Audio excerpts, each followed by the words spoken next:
여기에 교회가 모여 있습니다. 우리가 교회입니다. 근데 바로 이 교회가 결코 포기해서도 안 되고 잃어서도 안 되는 것이 있습니다. 교회가 이 땅에 존속하는 한 가장 중요하게 여기고 간직해야 하는 것이 있습니다. 오늘은 그것에 대해서 상고해 보려고 합니다.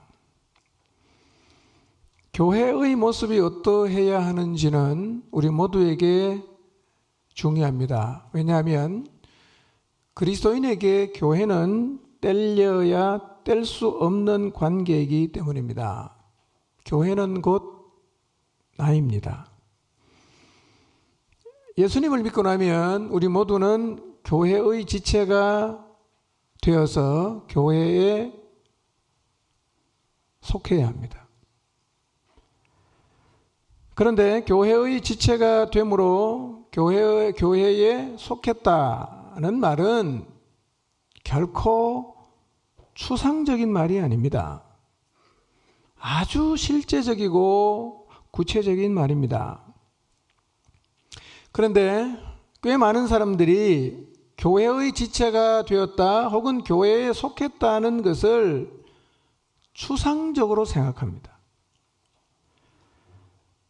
그래서 이 시간 먼저 교회의 지체가 되었다는 의미가 무엇인가를 잠깐 생각해 보도록 하겠습니다.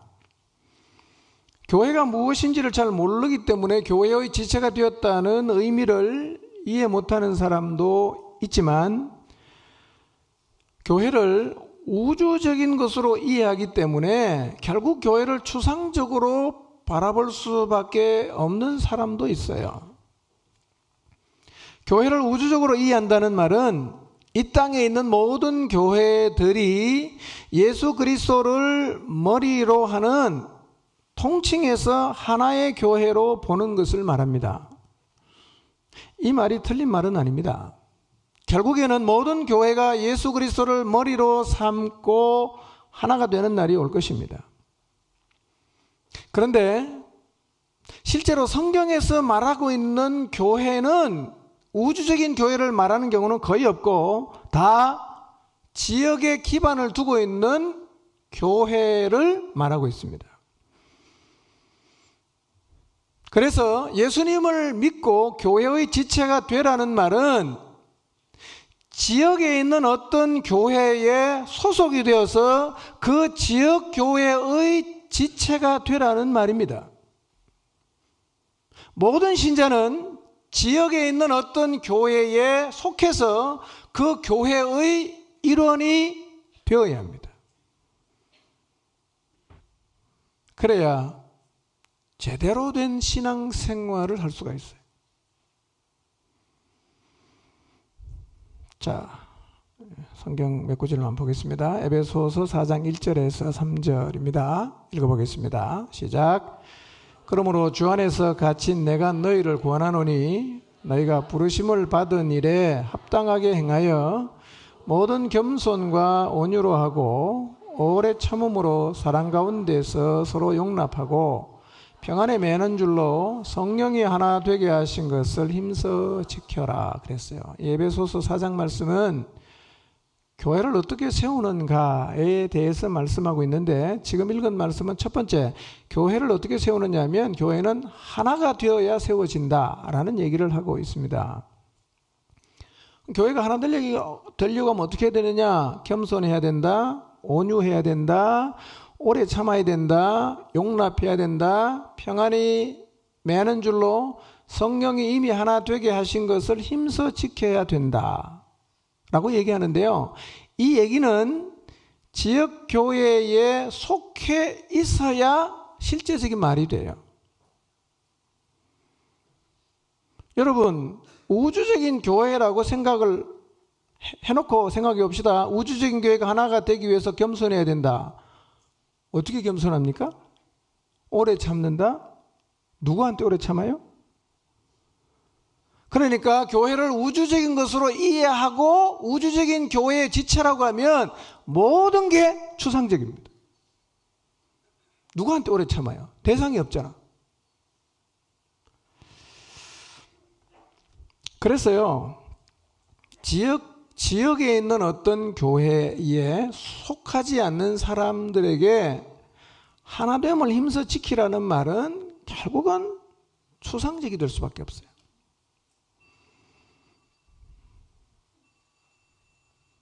항상 제가 옳은 얘기를 하면 이렇게 동의를 해주는 겁니다.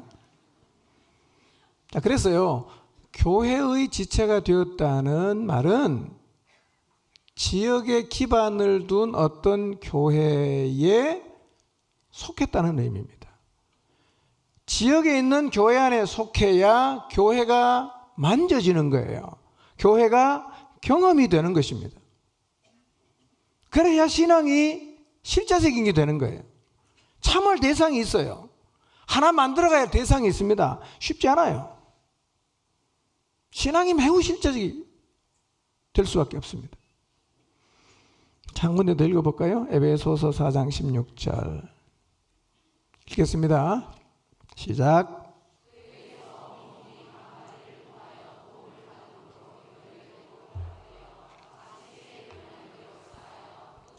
자라게 하며 사랑 안에서 스스로 세우느니라. 자, 여기서는 교회가 세워지기 위해서 연결이 되어야 된다라고 말씀을 하고 있는데요. 여기에서는 연결이 되어야 하는 대상까지도 구체적으로 말하고 있어요. 그런데 교회를 우주적인 교회로 이해를 하게 되면 연결이 될 마디라는 게 매우 추상적이 되는 거예요. 누가 마디인가? 구체적이지 않아요. 연결된다. 다 추상적이 되는 거예요. 그러니까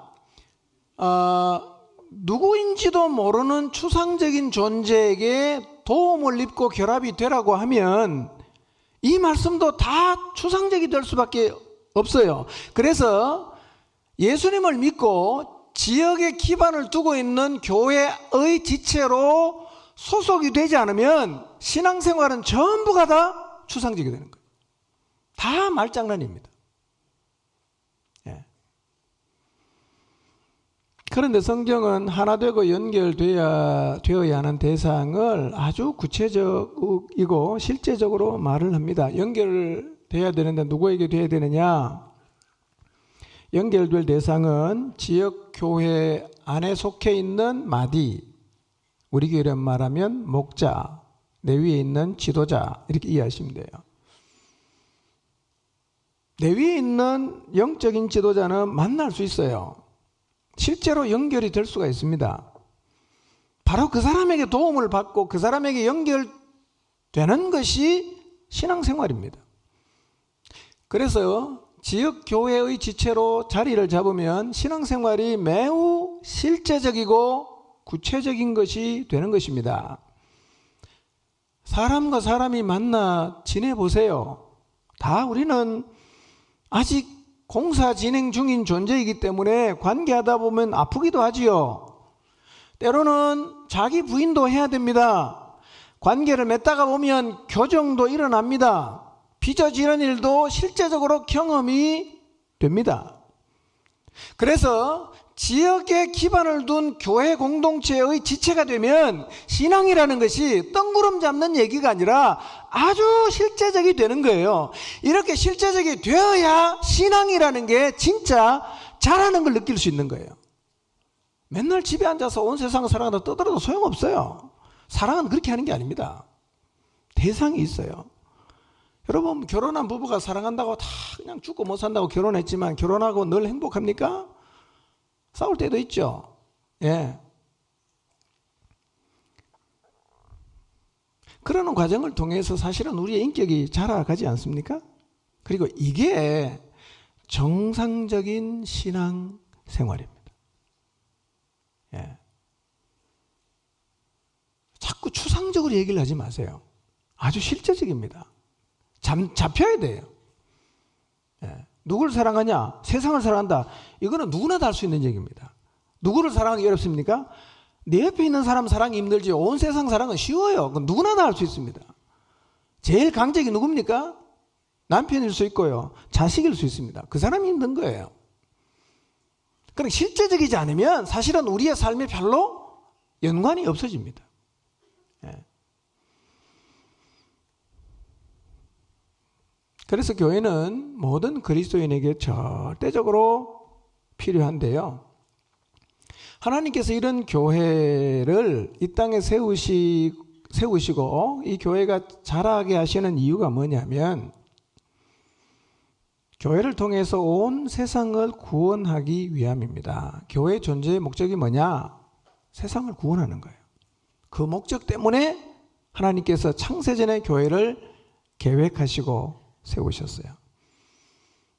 온 세상을 구원하는 이 교회의 목적은 교회가 존속하는 한 결코 변할 수가 없습니다. 절대로 변할 수가 없는 거예요. 전지전능하신 하나님은 온 세상을 구원하기로 창세전에 계획을 하셨습니다. 작정하셨습니다. 그 계획을 이루셨어요. 근데 문제가 하나 생겼는데 그게 뭐냐면 온 세상을 구원할 도구가 없는 거예요. 당시 세계는 딱 둘로 나눠져 있어요. 하나는 유대인, 하나는 이방인. 둘 중에 하나를 하나님이 도구로 사용해야 되는데 그나마 그래도 나은 게 유대인입니다. 왜냐하면 유대인은 하나님을 믿고 있으니까. 근데 유대인을 들어서 세상을 구원하는 도구로 쓰려고 하니까 유대인은 이방인을 향한 지독한 편견에 사로잡혀 있었고 그 편견이 날로 더 심해져 갔어요. 그러니까 유대인을 통해서는 세상을 구원하실 수가 없었어요. 지금도 유대인들은 이방인을 향한 굉장한 편견을 갖고 있습니다. 도대체 그 사람을 통해서는 세상을 담을 수가 없었어. 그러면 선택은 딱 하나밖에 없어요. 이제 이방인밖에 안 남았어. 그 문제는 뭐냐? 이방인은 아예 하나님을 믿지 않아. 쓸 도구가 없어요. 과연 유대인과 이방인을 다 담아낼 수 있는 도구가 있을까? 적어도 인간이 생각해 볼 때는 세상에 없어요. 그런데 하나님이 창세전에 유대인, 이방인 구분 없이 모든 인류를 담을 수 있는 그릇을 다 예비를 했다가 마지막 때에 탁 드러내셨는데 그게 뭐였어요? 교회였단 말이에요. 교회. 교회는 하나님의 놀라운 지혜입니다. 이렇게 세워진 교회는 온 세상을 구원하는 하나님의 목적을 실제로 이루어왔어요. 인류 최초로 세워진 이 땅의 처음 교회 예루살렘 교회가 편견에 사로잡혀서 세상으로 잘 안 나가니까 하나님이 예루살렘 교회를 확 흩어버렸습니다. 그래서 흩어진 사람들이 사마리아에 가니까 사마리아 교회가 생깁니다. 흩어진 사람이 안디옥 가니까 안디옥 교회가 생겨요. 그리고 이 안디옥 교회를 통해서 복음은 아시아와 유럽까지 쫙 퍼져갔습니다. 그 이후에 사도들을 통해서 여러 사도들을 통해서 아프리카와 아시아 대륙으로 복음이 전해지므로 교회는 원래 하나님이 의도하신 대로 온 세상을 차별 없이 다 담아냈습니다. 교회는 태생적으로 사람을 차별하지 않고 담는 것입니다. 인간을 구원하는 구원의 역사를 완성하신 예수님께서 이제 세상을 구원할 교회의 머리가 되셔서 세상을 구원하는 일을 그분이 진두 지휘하십니다. 그래서 교회는 언제나 멸망을 향해 달려가는 영혼들을 구원하고 있어야 합니다. 우리 예전에 많이 했으는 게 이제 그만해도 돼. 이러면 곤란합니다. 존속하는 한, 존재하는 목적이 잃어버린 영혼을 구원하는 것이기 때문에 주님이 오시는 날까지 교회는 계속해서 그 일을 하고 있어야 됩니다. 그 일에 열매가 있어야 합니다. 만약에 교회가 이 일을 하지 못한다면 교회 안에 심각한 문제가 생겼다고 봐야 됩니다. 여러분, 어느 정도 숫자가 되면 영혼 구원하는 일을 하지 않아도 별로 문제가 없어 보일 수 있어요. 그러나 영혼을 구원하지 못하는 교회는 이미 심각한 영적인 침체에 빠졌다고 보아야 합니다. 교회가 영혼을 구원 못하면 존재할 목적이 이유가 없어지는 거거든요. 그런 맥락에서 우리는 늘 우리 목장을 돌아보고 우리 교회를 돌아봐야 됩니다. 영혼들이 돌아오고 있는가? 안 돌아온다. 우리 모두가 심각하게 생각해야 됩니다. 뭐가 문제인가? 왜 영혼들이 돌아오지 않는가? 고민해야 됩니다. 왜냐하면 존재 목적이 영혼 구원인데 목적을 계속 못 이루고 있으면 왜 안 되는지에 대해서 우리 모두가 머리 싸매고 고뇌해야 됩니다. 우리를 끊임없이 살펴봐야 됩니다.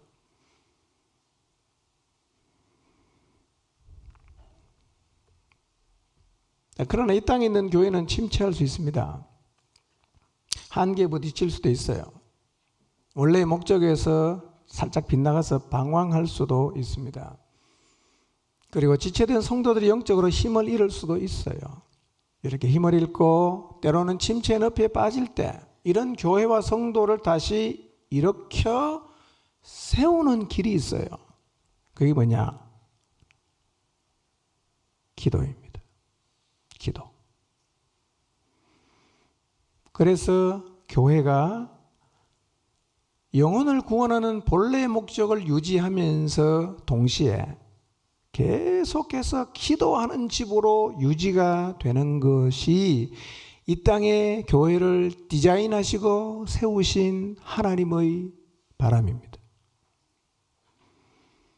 교회는 기도하는 집이 되어야 합니다. 교회는 기도하는 집으로 계속 유지가 되어야 합니다.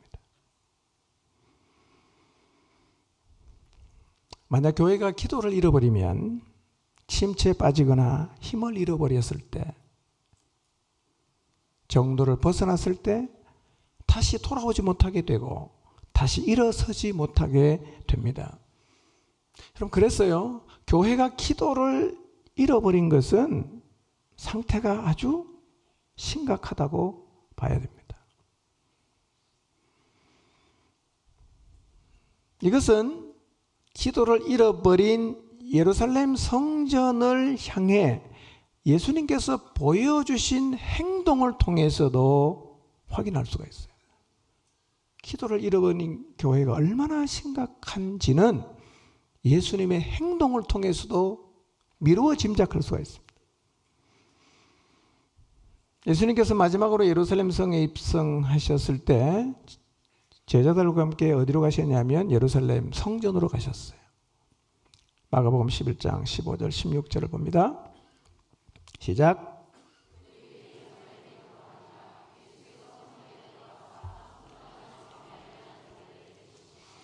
돈 바꾸는 자들의 상과 비둘기 파는 자들의 의자를 둘러 엎으시며 아무나 물건을 가지고 성전 안으로 지나다님을 허락하지 아니하시고 그랬어요.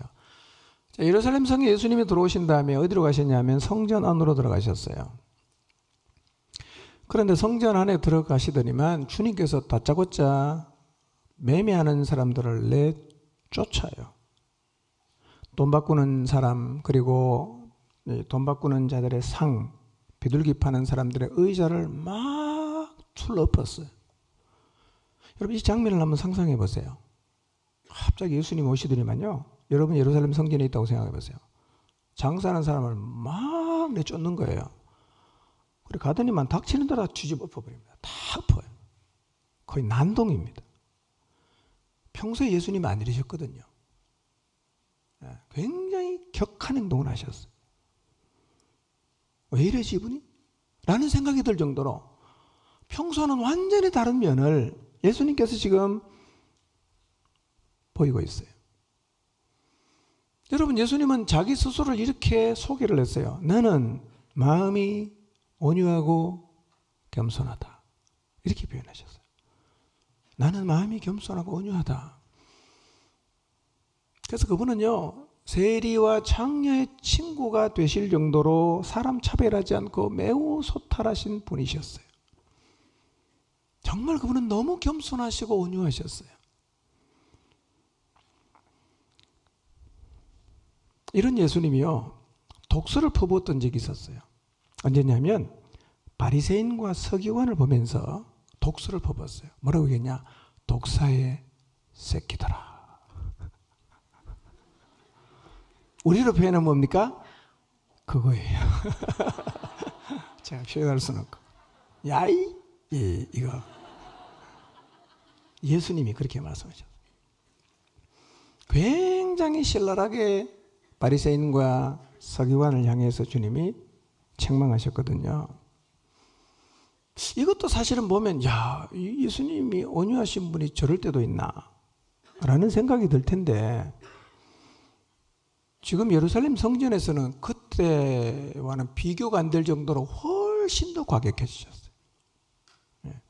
이번에는 말만 하는 게 아니라 상을 둘러 엎어버리고 장사하는 사람을 다 내쫓아버리셨어요. 여러분, 생각해 보십시오. 예수님께서 왜 이렇게 과격하게 행동을 하셨을까요? 그날따라 스트레스를 많이 받으셨을까요? 제자들에게? 이놈 자식들 진짜 말 안 듣네. 그래서 제자들에게 화풀이를 넌지시 그 성전을 둘러 엎으시면서 하신 걸까요? 왜 예수님께서 바리새인과 서기관들을 보면서 그렇게 독한 말을 하셨어요? 주님 보실 때 그 바리새인과 서기관들의 외식하는 모습이 다 보이거든요. 예수님은요, 마음속으로 하는 생각까지도 늘 다 아시잖아요. 그러니까 제자들하고 얘기하다가 제자들이 마음으로 생각한 거면 주님이 설명을 해주는 거예요. 너 이런 생각하고 있지? 이러고 얘기한단 말이에요. 이런 예수님의 눈에 바리새인과 서기관들의 외식이 다 보이지 않겠어요? 얼마나 역겨웠는지. 너무너무 예수님은 바리새인과 서기관을 보면 견디기가 힘들었어요. 그래서 독사의 새끼들아! 그러면서 정말 독서를 부었단 말이에요. 그런데 지금 예수님께서 성전에 오셔서 그때보다 훨씬 더 과격한 반응을 보이시는 걸 보면 지금 예루살렘 성전에서 벌어지고 있는 그 상황이 바리새인과 서기관을 보는 것보다 더 견디기 힘들다는 얘기예요. 이 성전의 모습을 보는 게 주님이 너무너무 견디기 힘들었어요. 그러니까 의분이 그냥 너무 올라오는 거예요. 성전의 모습이 그랬어요.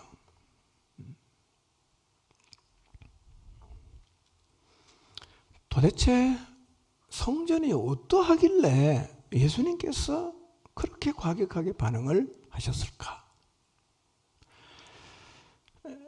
오늘 본문 18절에도 그렇게 말씀하고 있지만 거의 모든 학자들은 예수님께서 예루살렘에서 보낸 그 마지막 주간 동안에 오늘 본문에 나와 있는 이 성전에 반대하는 이 행동이 유대의 지도자들이 이 사람은 안 되겠다, 죽여야겠다라고 결심을 하게 만든 중요한 배경이 되었다고 말합니다. 이 행동 때문에 유대의 지도자들이 저 사람은 죽여야 된다라고 생각을 했다는 거예요. 그런데 18절에도 그렇게 말하고 있어요. 이 말은 이런 뜻입니다. 주님은요, 자신의 목숨을 걸고서라도 변질되어진 성전을 새롭게 하기를 원하셨다는 거예요. 너무 역겨웠어. 견딜 수가 없단 말이에요. 그러면 주님이 보신 예루살렘 성전이 도대체 뭐가 문제인가? 어떻게 뭐가 변질됐다고 주님이 이렇게 불같이 화를 내시고 과격하게 행동을 하셨을까? 17절을 보겠습니다. 읽습니다. 시작.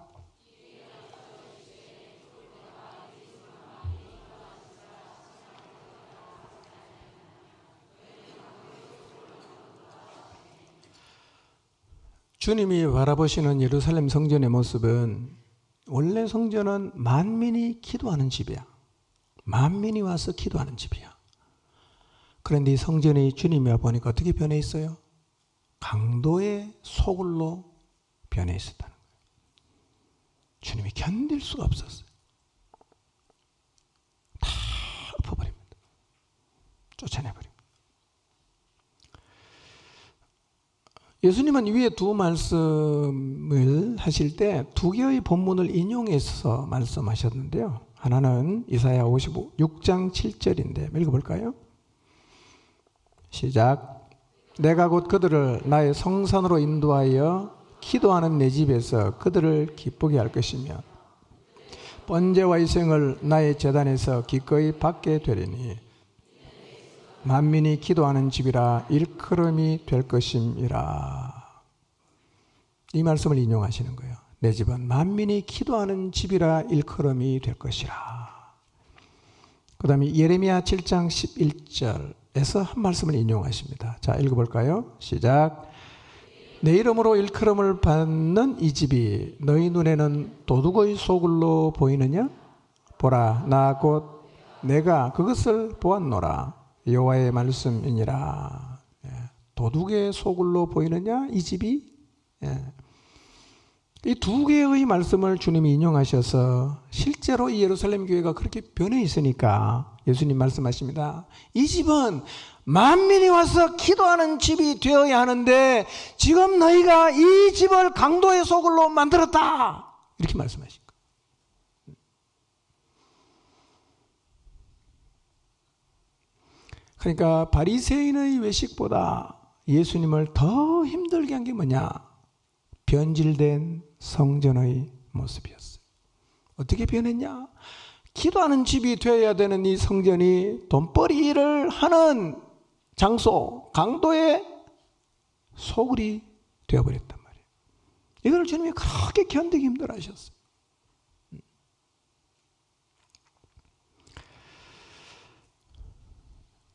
주님은 강도의 소굴로 변해버린 성전을 다시 만민이 기도하는 집으로 회복하려고 하십니다.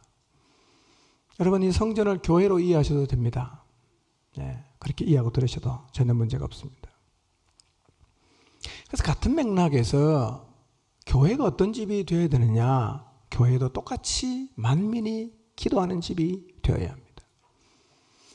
하나님의 기대가 무엇인가? 교회가 만민이 기도하는 집이 되고 만민이 기도하는 집으로 계속해서 유지되기를 원하십니다. 여러분, 만민이 기도하는 집인 성전이 강도의 소굴로 변했지요. 그럼 똑같이 만민이 기도하는 집이 되어야 될 교회도 강도의 소굴로 변할 수 있을까요? 있겠죠. 있겠죠. 우리 교회도 강도의 소굴로 변할 수 있어요. 그렇게 되면 주님이 너무너무 힘들어 하십니다. 너무너무 힘들어 하세요. 우리 교회는 지금 기도하는 집으로 유지되고 있을까요? 아니면 예수님께서 오셔서 과격하게 정화를 해야 할 정도로 기도를 잃어버리고 엉뚱한 일에 심취해 있을까요? 주님 앞에서 우리의 모습을 두려운 마음으로 돌아보는 것이 필요합니다. 우리 교회는 기도하는 집인가? 도둑의 소굴이 되었는가?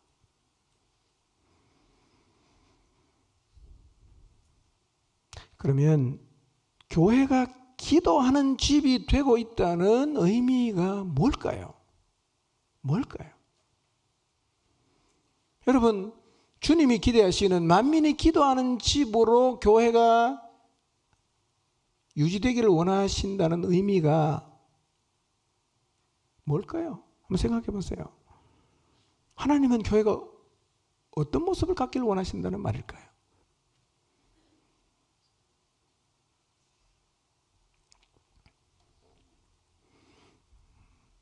교회가 만민이 기도하는 집이 되어야 한다는 말은 교회는 하나님과 교제하고 소통하는 일이 끊임없이 일어나는 곳이 되어야 한다는 말이에요. 이 교회는 하나님하고 교제하고 하나님하고 소통하는 일이 끝없이 일어나는 곳으로 남아 있어야 됩니다. 존재를 해야 돼요.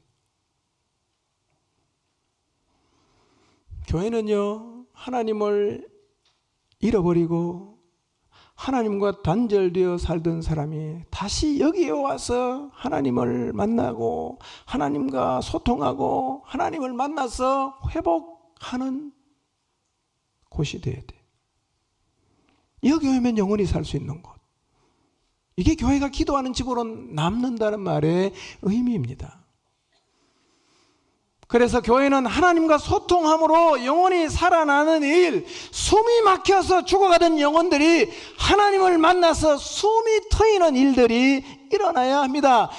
이런 일이 빈번하게 일어나는 것, 그것이 바로 하나님이 기대하시는 교회의 모습이에요. 그래서 교회는 하나님을 만나기 위해서 목숨 건 기도하는 사람이 들끓어야 되고, 그 기도를 통해서 하나님을 만난 사람들의 찬양과 간정이 끊이지 않는 곳이 되어야 합니다. 이게 하나님이 기대하시는 교회예요. 건물이 크다, 아름답다, 나쁜 건 아니지만 핵심은 아니에요. 하나님이 건물을 보시겠어요?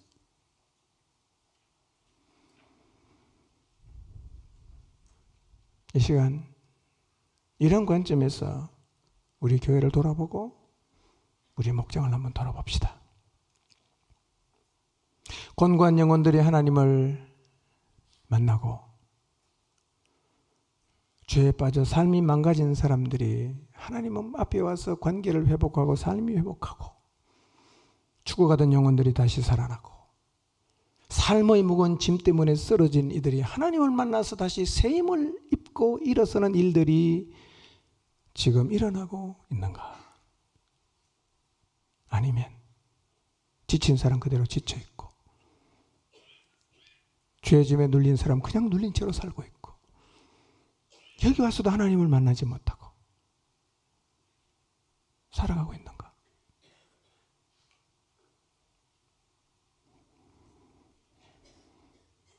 만약 지금 우리 공동체 안에서 여러분이 속한 목장 안에서 이런 일이 일어나지 않거나 너무 뜸해지고 있다면 뭔가가 문제가 생겼다라는 인식을 해야 됩니다. 뭐가 문제가 있구나 살펴봐야 됩니다.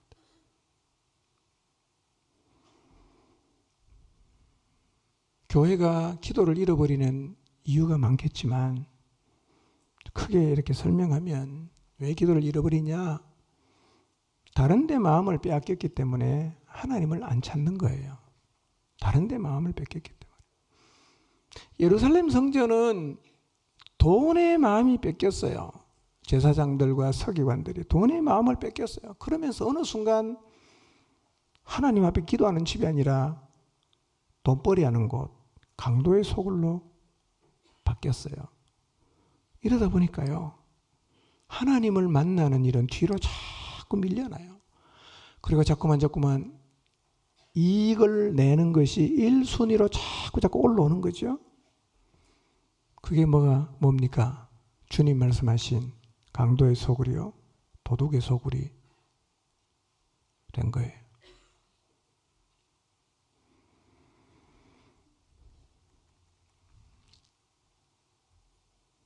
(15절에) 예수님께서 예루살렘에 들어오셨어요.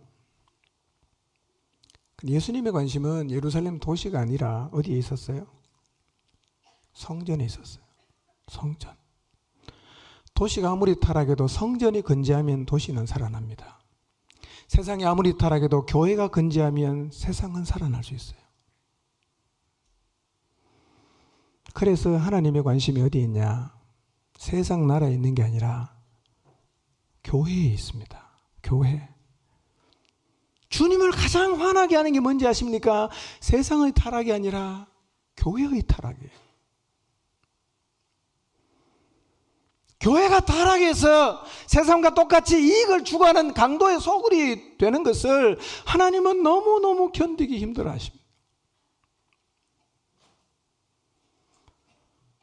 요세푸스에 따르면 예루살렘 성전 안에서 상인들이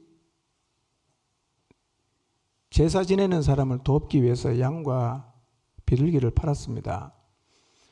외국 돈을 투로의 세겔로 환전해 주었습니다. 이 투로의 세겔은 출애굽기 30장 13절에서 16절에 명령이 되고 있는 이 히브리 세겔에 가장 가깝고 통용이 되는 화폐였어요. 그 돈 바꿔주는 거예요. 투로의 세겔로 바꿔주는 거예요. 사두개인들이 성전의 이 이방인의 뜰, 이 구역을 감독했는데요. 여기서 이루어지는 거래가요, 어마어마했답니다. 예. 그리고 이 양을 팔고 비둘기를 팔고 하는 이 재물을 파는 팔고 돈을 바꿔주는 것은 제대로 된 의식을 유지하는 데도 필요했지만 사두개인과 사내들인 공회의 재정적인 이득을 위해서도 매우 중요했어요. 이 이방인의 뜰에서 이루어지는 거래량은 수량이 너무 엄청났는데요. 매일 수많은 희생물이 여기서 이 도륙이 되고 태워지고 제사장이 수천 명이 되었는데도 큰 절기, 6월절이나 이런 유대인의 절기가 돌아오면 이 제사가 너무 많아서 수천 명의 제사장이 대처하기가 불가능할 정도였다고 합니다. 그러니 성전 산업이 얼마나 막대냐를 우리가 짐작할 수 있는데요. 성전이 완성된 AD 66년에는요, 6월절 동안 바쳐진 양의 숫자가 25만 5,600마리.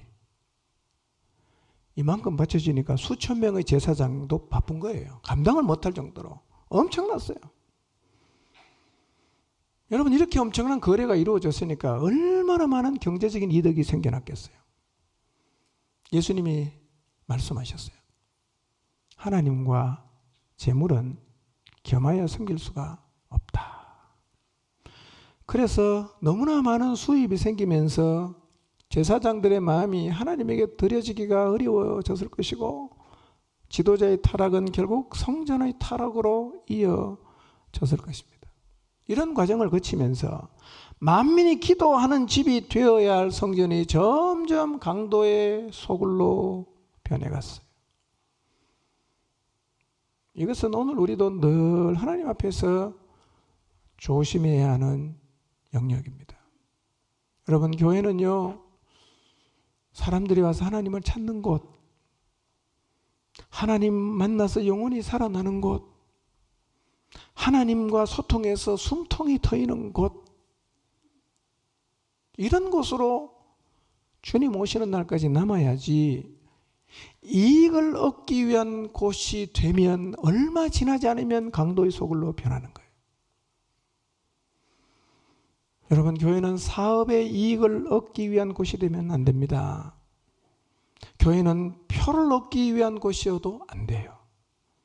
교회는 외로움을 달래는 곳이 되어서도 안 됩니다.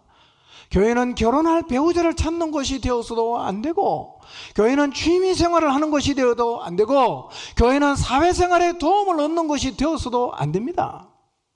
이러면 교회가 변질되는 거예요. 미국에 이민 온 사람들이 교회를 한국에서 안 다녀도 미국 가면 다 교회 갑니다. 왜 가느냐? 미국 사회에 적응하려고 하면 교회를 가야 된대요. 이렇게 그런 사람들이 많아지면서 미국 교회 가운데는 한인회처럼 변질된 곳이 많다고 합니다. 오래전에 제가 미국 갔을 때요, 그 교회 모습 보니까 지금도 기억납니다. 너무 가슴 아팠어요. 이게 무슨 로타리 클럽인지 진짜요. 한인회입니다. 한인회.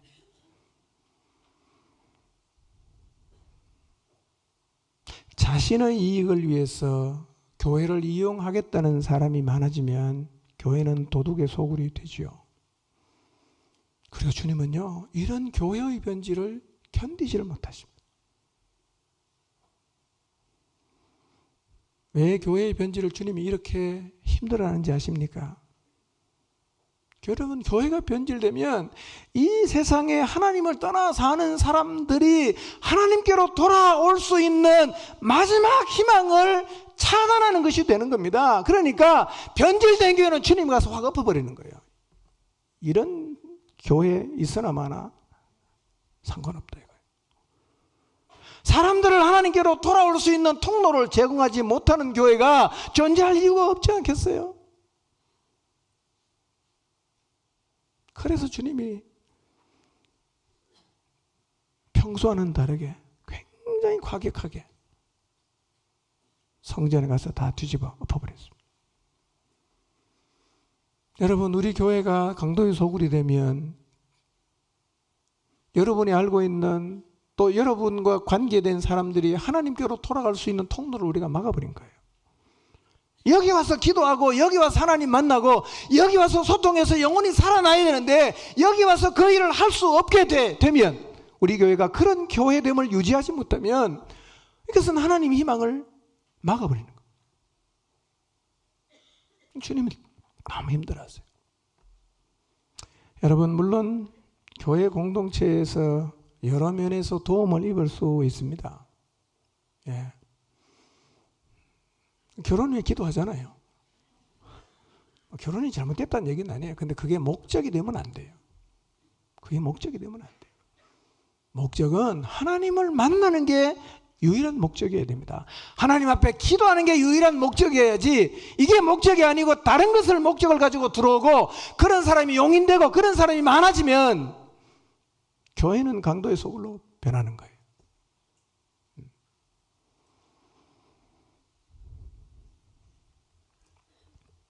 기도하면 하나님과 소통할 수 있습니다. 교회는 기도가 멈추지 않아야 됩니다. 기도가 얼마나 대단한지 몇 가지 사례를 또 찾아보도록 하겠습니다. 기도하면 더러운 귀신을 쫓아낼 수 있는 영적인 힘을 갖게 돼요. 자, 읽어볼까요? 마가복음 9장 25절에서 29절입니다. 읽겠습니다. 시작.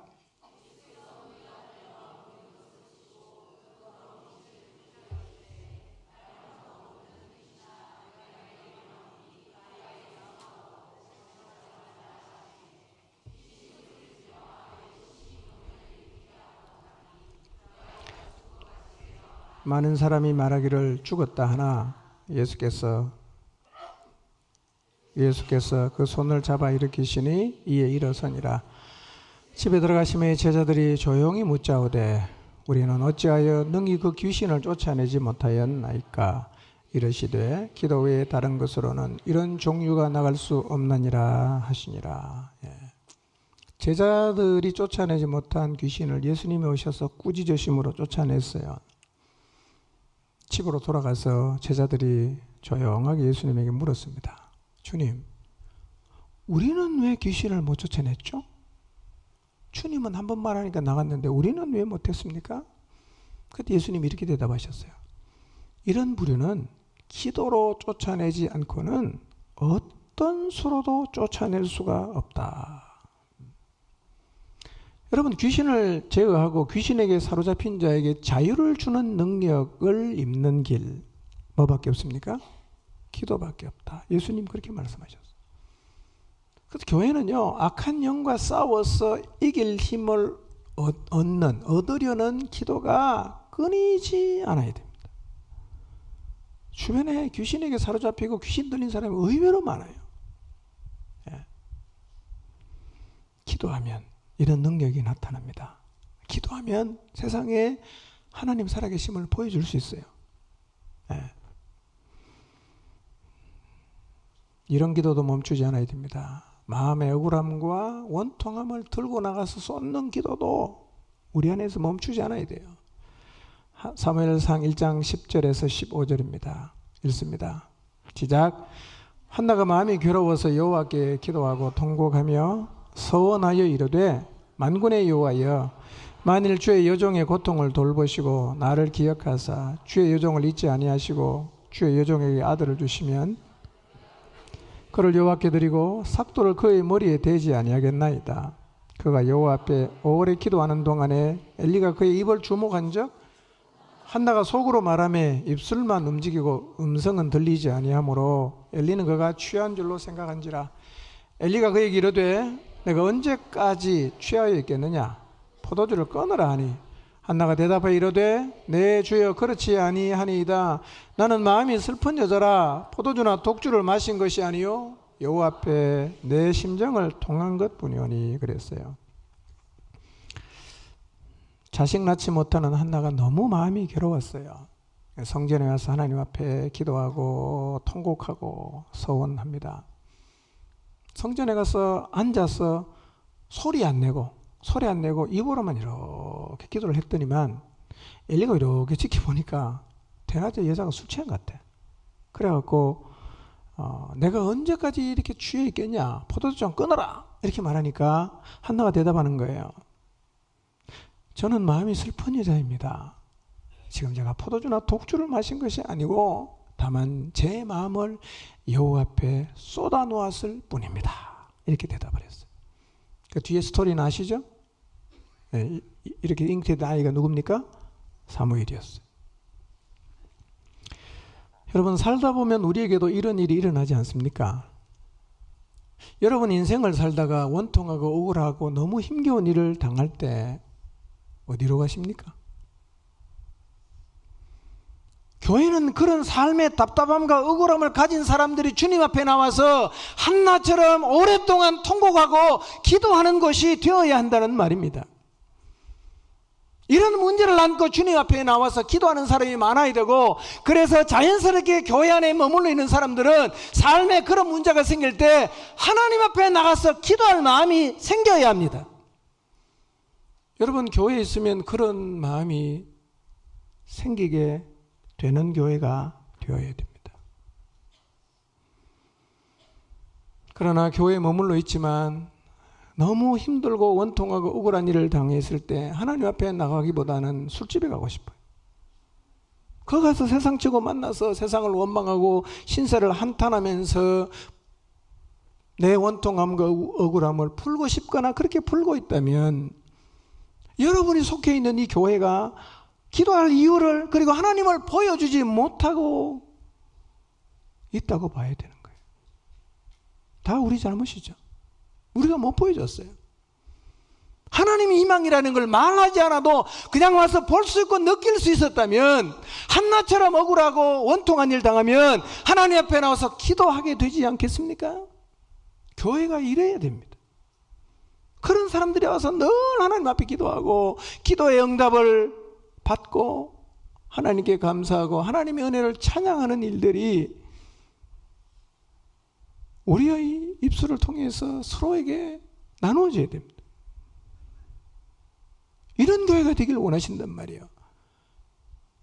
그래서 주님은 이 교회가 만민이 와서 기도하는 집이 되기를 원하신단 말이에요.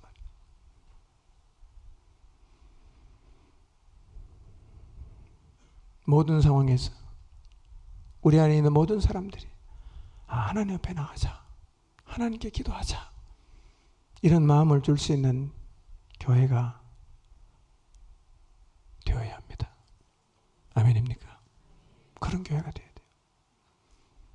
막 기도하고 싶은 마음이 생겨야 돼요. 기도하고 싶은 마음.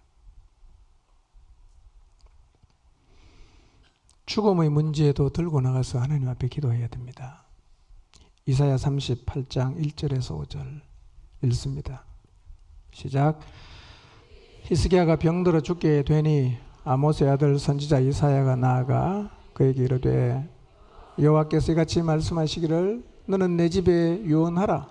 내가 죽고 살지 못하리라 하셨나이다 하니 히스기야가 얼굴을 벽으로 향하고 여호와께 기도하여 이르되 여호와여 구하오니 내가 주 앞에서 진실과 전심으로 행하며 주의 목전에서 선하게 행한 것을 기억하옵소서 하고 히스기야가 심히 통곡하니 이에 여호와의 말씀이 이사야에게 임하여 이르시되 너는 가서 히스기야에게 이르기를 내 조상 다윗의 하나님 여호와께서 이같이 말씀하시기를 내가 내 기도를 들었고 내 눈물을 보았노라.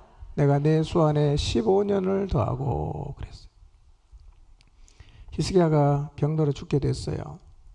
하나님이 선지자를 보냈어요. 히스기야 보고 말씀하십니다. 유언하십시오. 뭔 얘기입니까? 죽는다는 얘기죠. 이 소식을 들은 히스기야가 죽음의 문제를 들고 하나님 앞에 나가서 기도하기를 시작합니다. 이렇게 기도합니다. 하나님, 제가 하나님 앞에서 진실과 전심으로 행한 것, 그리고 주님 앞에서 선하게 행한 것을 기억해 주십시오. 그러면서 하나님 앞에 통곡하며 기도합니다. 3절에 그랬어요. 심히 통곡했다. 하나님 앞에 심히 통곡했어요. 하나님 히스기야의 기도를 들으십니다.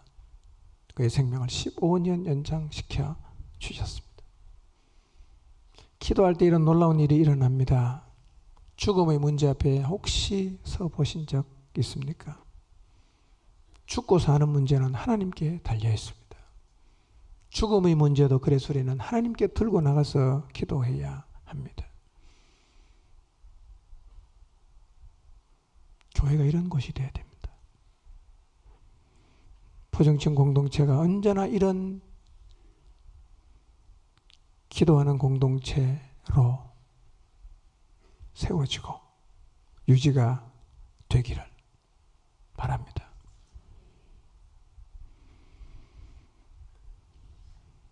창세기 32장 24절에서 28절입니다.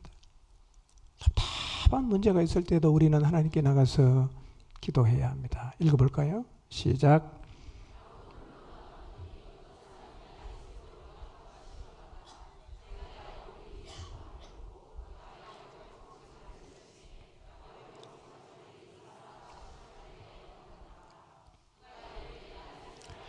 나로 가게 하라. 야곱이 이르되 당신이 내게 축복하지 아니하면 가지. 내 이름이 무엇이냐? 그가 이르되 야곱이니이다. 그가 이르되 내 이름을 다시는 야곱이라 부를 것이 아니요 이스라엘이라 부를 것이니 이는 내가 하나님과 및 사람들과 겨루어 이겼음이니라. 예.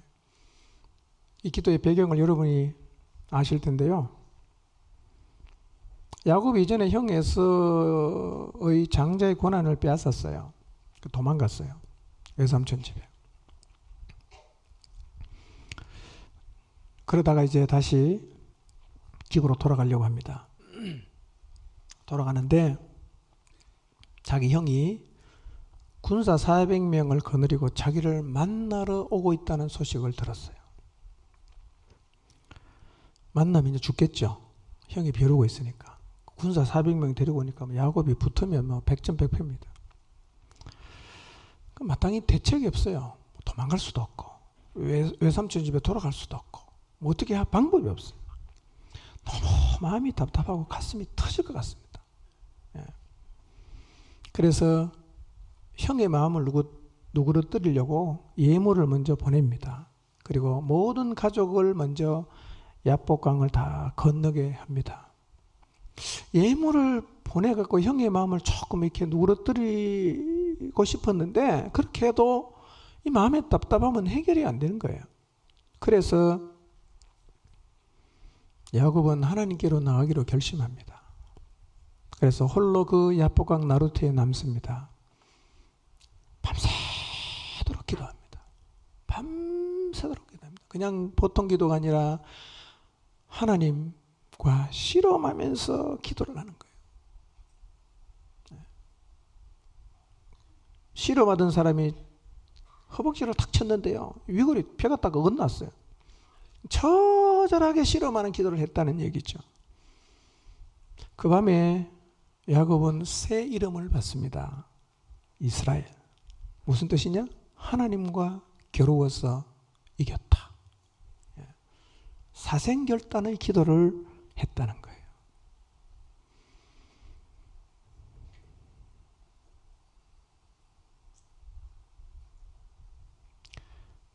여러분, 교회는 이런 기도가 끊이지 않아야 합니다.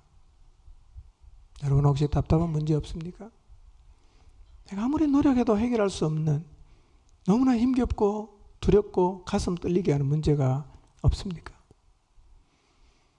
이때 야곱은 그 야복강 나루터에서 홀로 하나님과 씨름하는 기도를 합니다. 한국 교회가요, 제가 어릴 때만 해도 철야 기도가 있었어요.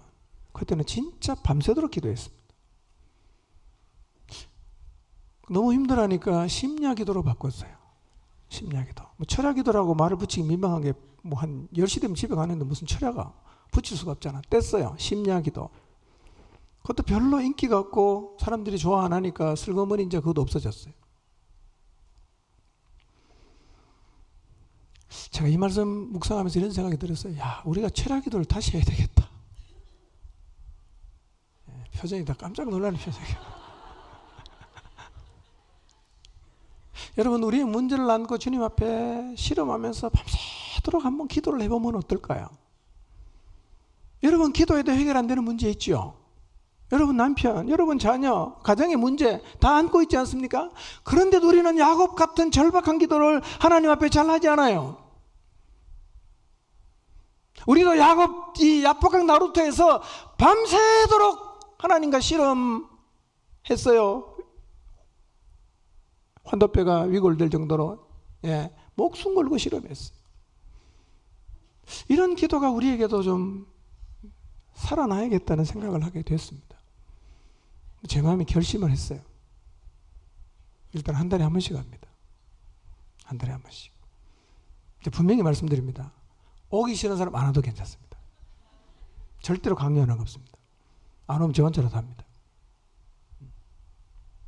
이런 기도를 좀 했으면 좋겠어요. 하나님은요, 인생의 답답하고 절박한 문제, 힘으로 해결할 수 없는 문제 앞에 섰을 때 우리가 하나님 앞에 나와서 기도하기를 원하십니다. 교회가 그런 것이에요. 기도하는 것입니다.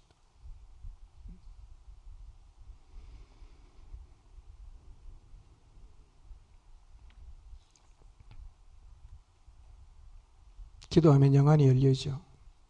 열왕기하 6장 15절에서 19절입니다. 읽겠습니다. 시작. 하나님의 사람의 사환이 일찍 일어나 나가보니 그의 사환이 엘리사에게 말하되 아 내 주여 우리가 어찌하리까 하니 대답하되 두려워하지 말라 우리와 함께한 자가 그들과 함께한 자보다 많으니라 하고 기도하여 이르되 여호와여 원하건대 그의 눈을 열어서 보게 하옵소서 하니 여호와께서 그 청년의 눈을 여심해 그가 보니 불말과 불병거가 산에 가득하여 엘리사를 둘렀더라. 아람 사람이 엘리사에게 내려오매 엘리사가 여호와께 기도하여 이르되 원하건대 저 무리의 눈을 어둡게 하옵소서 하매 엘리사의 말대로 그들의 눈을 어둡게 하신지라.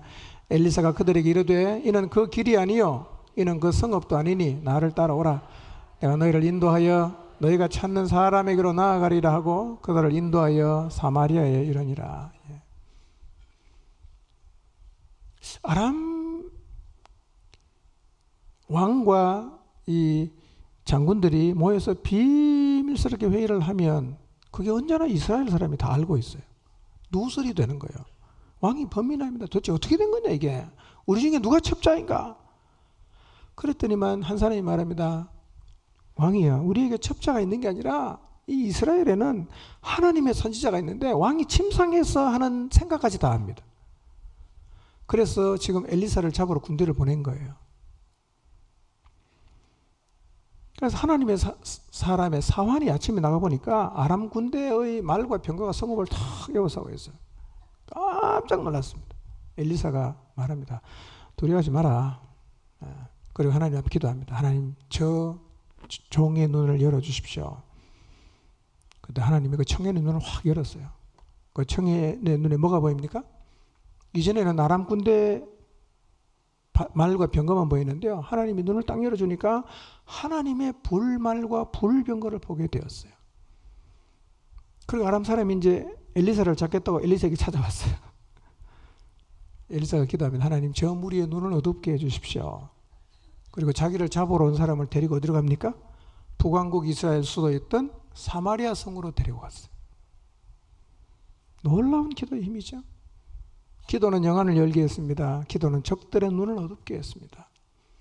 기도에는 이런 놀라운 능력이 있어요. 하나님은 이런 기도가 교회에서 끊이지 않기를 원하십니다. 우리 교회에서도 이런 기도를 하나님께 드림으로 기도로 하나님을 만나고 기도로 영적으로 살아나고 회복되는 일들이 계속 이어져야 합니다. 그런데 우리 가운데서 하나님 앞에 나가서 기도하는 사람이 사라지고 있다면 이미 변질이 시작되었다고 보아야 합니다. 여러분 생각해 보십시오. 문제 때문에 하나님을 만나고 문제 때문에 하나님께 가까이 나가게 되는데 문제가 있는데 하나님에게 나가지 않고 다른 곳에 간다면 점치러 가고 술집에 가고 이런 일이 벌어지고 있다면 지금 교회가 제 기능을 발휘하지 못하고 있다고 봐야 되는 거예요. 우리를 잘 돌아봐야 됩니다. 성전이 만민이 기도하는 집이 되기를 원하셨던 하나님은 교회도 기도하는 집이 되게 하셨어요. 사도행전 2장 42절입니다. 읽습니다. 시작. 그들이 사도의 가르침을 받아 서로 교제하고 떡을 떼며 오로지 기도하기를 힘쓰니라. 여러분 최초로 시작된 예루살렘 교회 시작이 뭐였냐? 기도였어요. 그리고 계속해서 기도로 세워져 갔습니다. 기도는 교회가 절대로 잊어버려서는 안 되는, 교회가 끝까지 지키고 간직해야 하는 것입니다. 이 사실을 잊지 마시기를 바랍니다. 여러분, 교회가 만민이 기도하는 집이라는 사실을 이 시간 여러분 모두의 마음속에 깊이 새기시기를 바랍니다. 머릿속에 생각해 보세요. 교회가 어떤 곳입니까? 하나님하고 소통하는 곳이에요. 교회가 어떤 곳입니까? 하나님 만나는 곳이에요. 교회는요, 자신이 안고 있는 인생의 문제를 들고 나와서 하나님께 맡기고 기도하는 것이고, 기도로 세상을 이겨나갈 힘을 얻는 곳이에요. 이게 교회입니다.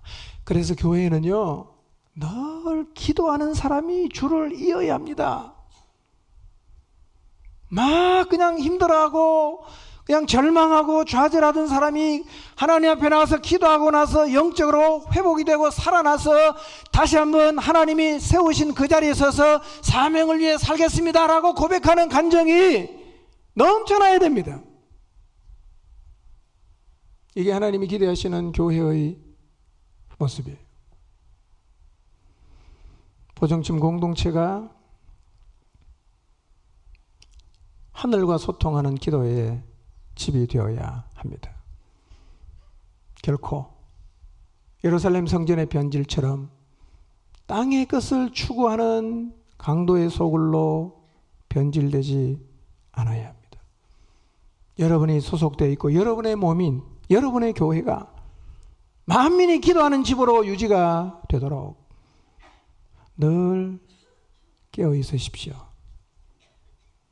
두려움으로 자신을 살피십시오. 그리고 조심하십시오. 주님 오시는 그날까지 이 공동체가 기도하는 공동체로 유지되도록 기도하는 일에 헌신하는 우리 모두가 되기를 주님의 이름으로 축원합니다. 기도하겠습니다.